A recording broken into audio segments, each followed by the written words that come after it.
Welcome to part 2 of the series I'm doing on the 737 crashes of the 90s. In the last video, we looked at the first crash, that is United Airlines Flight 585. At the end of that video, the investigators didn't really know what had brought the plane down, so nothing really was done. All was fine for another 2 years, that is until the 8th of September, 1994. On the 8th of September 1994, a USAir Boeing 737-300 was flying from Chicago's O'Hare Airport to Pittsburgh International Airport. Flight 427 was one of thousands of 737s in the air that had been flying without any issue for years, and everyone expected this flight to go off without a hitch. By 6:10 p.m. that day, Flight 427 departed O'Hare with 132 people on board. This would be a short flight, just 55 minutes long, and as they climbed away, the pilots engaged the autopilot as they tended to other tasks. By 6:45 p.m., they were in contact with Cleveland Aero Traffic Control Center, and they had been cleared to descend from 29,000 feet to 24,000 feet. Within minutes, they were cleared to descend even further, down to 10,000 feet this time. The pilots complied. Over the next few minutes, Flight 427 was the poster child of normalcy. The controller asked them to slow down, the pilots obliged. A cabin crew member came in and asked the pilots what they wanted to drink, and they asked for some juice.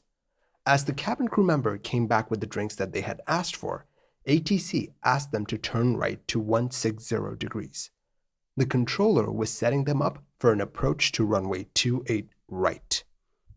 As the plane in front of them started their approach, Flight 427 was cleared to descend to 6,000 feet, and the pilots started to go through their preliminary landing briefing. By 7 p.m., the pilots were on the public address system. They said, "Folks, from the flight deck, we should be on the ground in about 10 minutes. Sunny skies, a little hazy, temperatures 75 degrees, wind out of the west around 10 miles per hour. Certainly appreciate you for choosing USAir for your travel needs this evening. Hope you enjoyed the flight. Hope you come back and travel with us again. This time, we'd ask our flight attendants, please prepare the cabin for arrival. Ask you to check the security of your seatbelts. Thank you." End quote. Their trip was almost over. At this point, ATC vectored the plane to a heading of 100 and asked them to be on the lookout for some other traffic. As the plane rolled out of the left turn, the pilot spotted the jet stream that they had been asked to look out for. As the plane came back to wings level, 3 thumps were heard, and the plane's speed fluctuated a bit. Then the plane started to bank to the left. It was a small bank at first, but it quickly grew. Soon they were at 20 degrees of left bank. The pilots were fighting back. They had been able to arrest the left bank, and they were even making some progress in stabilizing the plane. But their victory was short-lived. The plane started to roll to the left again. The pilots were struggling to keep their plane under control, and they could be heard straining themselves as they fought to keep their plane in the air. As the plane banked to the left more and more, they started to lose altitude. They started dropping from the 6,000 feet that they had been assigned. The controller noticed this and he said, "USAir 427 maintain 6,000, over." The captain declared an emergency in response to the controller's query. In the cockpit, the captain said, "Pull, pull, pull," in an attempt to break the plane out of its deadly dive. The controller, meanwhile, was trying to get a hold of Flight 427. He got no reply. Shortly afterwards, the controllers could see thick, dark smoke in the distance. Their worst fears had been confirmed. Flight 427 had gone down, and there were no survivors. The similarities between Flight 427 and Flight 585 were uncanny. 2 737s, both on approach, both showing no signs of trouble prior to the upset, and then both planes just literally falling out of the sky, with the pilots being powerless at the yoke. Whatever had brought down Flight 585 had struck again. But you know what they say. 1 is an incident. 2, now that's a coincidence. And 3, that's a pattern. I don't know who said that, but it's very apt here because the investigators were about to get incident number 3. By 1996, The investigation into the crash of Flight 427 had been underway for quite some time, and on the 9th of June 1996, an Eastwind 737-200 was flying between Trenton and Richmond. The crew of Flight 517, much like the other two crews featured in the series, enjoyed a boring, uneventful flight with absolutely nothing of note taking place. Then, when they were at 250 knots at 4,000 feet, the plane suddenly went into a hard right bank. These pilots were quite surprised, and they used every trick in the book to get the plane back on the ground. At one point, the captain said that he was basically standing on the left rudder pedal to cancel out the right bank.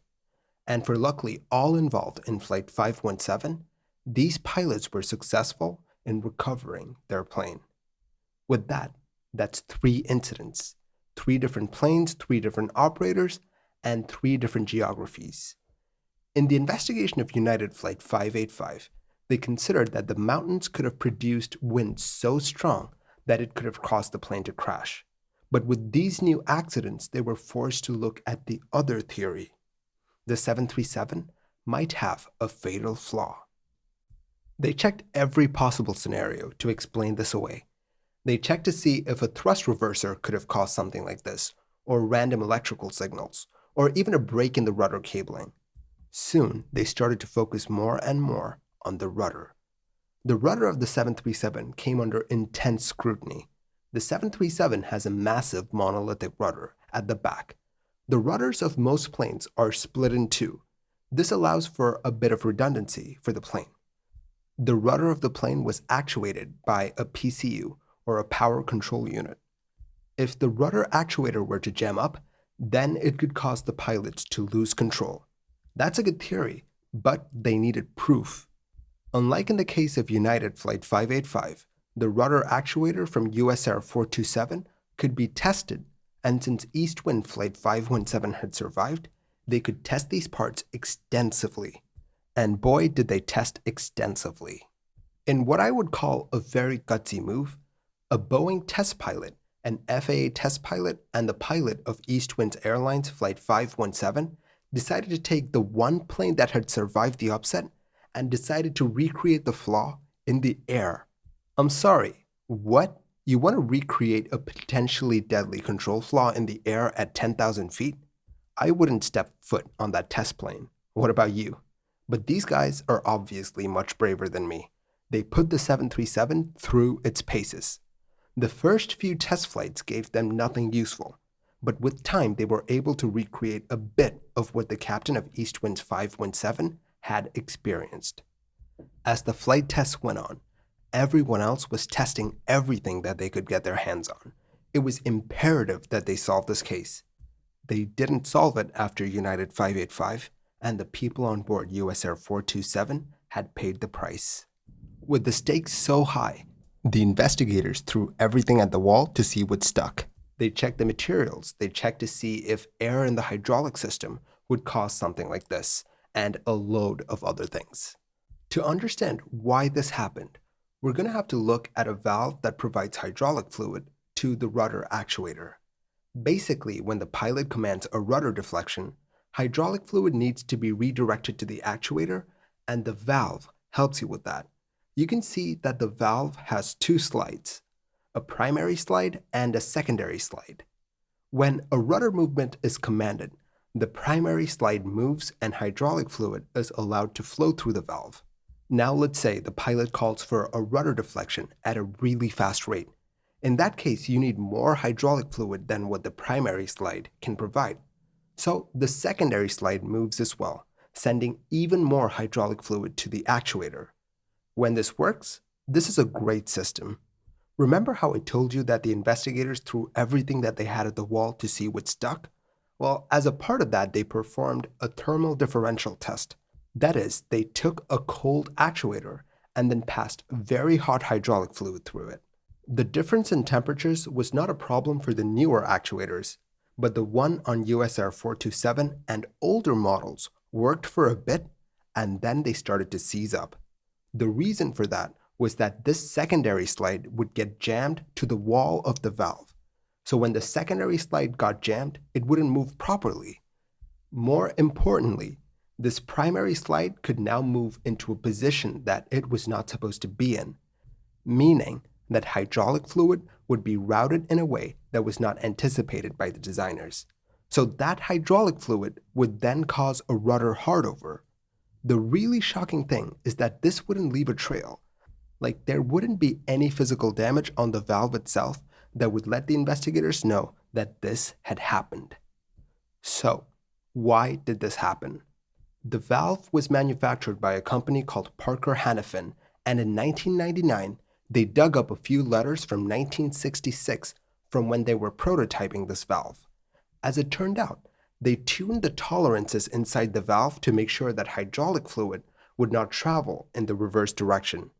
But this reduced tolerance meant that under the thermal shock conditions, the secondary slide would jam up against the walls of the valve.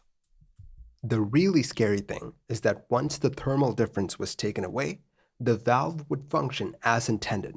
In fact, they took one of the valves that had jammed and put it through Parker Hannifin's quality control, and it passed with flying colors. So essentially, this flaw was super hard to track down because it only presented itself in certain conditions. That leaves us with one question. Why did Eastwind's Flight 517 survive while the other planes crashed? In the case of Eastwind's Flight 517, they found that the higher speed at which that they were traveling at helped them control the plane better, as the higher speed gave them more control authority against the rudder. This was the longest investigation by the NTSB, and the findings of these investigations were then used to fix all the valves on all 737s that were in service. They also asked airlines to train pilots so that they are more well-equipped to handle in-flight upsets in the future. After watching these two videos, on a scale of 1 to 10, where 10 is the safest, how safe do you feel about flying on a 737 in the future? In my opinion, I'm at a 10. After all the scrutiny that it's been through, it's probably one of the safest planes in the sky today. Let me know your thoughts in the comments below. Thank you for watching this episode of Mini Air Crash Investigation. If you like the videos that I make, do consider liking and subscribing. It will really help the channel grow. I will catch you guys next time. Stay safe.